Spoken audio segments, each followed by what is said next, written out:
ಮಕ್ಕಳಿಗೆ cool drinks ಹಾಗೂ chunks food ಕೊಡಿಸುವಂತಹ ಪೋಷಕರೇ ಎಚ್ಚರ ಎಚ್ಚರ. ನೀವು ಕೊಡಿಸುವಂತಹ ಜಂಕ್ಸ್ ಫುಡ್ಗಳಿಂದ ಮಕ್ಕಳಲ್ಲಿ ಮಧುಮೇಹ ಸಮಸ್ಯೆ ಹೆಚ್ಚಾಗ್ತಾ ಇದ್ದು ಪೋಷಕರು ಮಕ್ಕಳ ಆರೋಗ್ಯದ ಕುರಿತಾಗಿ ಎಚ್ಚರ ವಹಿಸಬೇಕಾಗಿದೆ.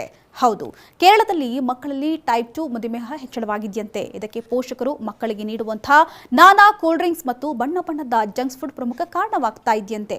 ಸದ್ಯ ಕೇರಳದ ಜನಸಂಖ್ಯೆಯಲ್ಲಿ 23% ಮಧುಮೇಹಿಗಳಿದ್ರೆ ಅದರಲ್ಲಿ 8.1% ಮಕ್ಕಳು ಮಧುಮೇಹದಿಂದ ಬಳಲ್ತಾ ಇದ್ದಾರಂತೆ. ಇನ್ನು ಹದಿಹರೆಯದವರಲ್ಲೂ ಕೂಡ ಡಯಾಬಿಟಿಕ್ ಹೆಚ್ಚಾಗ್ತಾ ಇರೋದು ಆತಂಕಕಾರಿ ವಿಚಾರ ಅಂತ ಹೇಳಿ ICMR ಕೂಡ ತಿಳಿಸಿದೆ.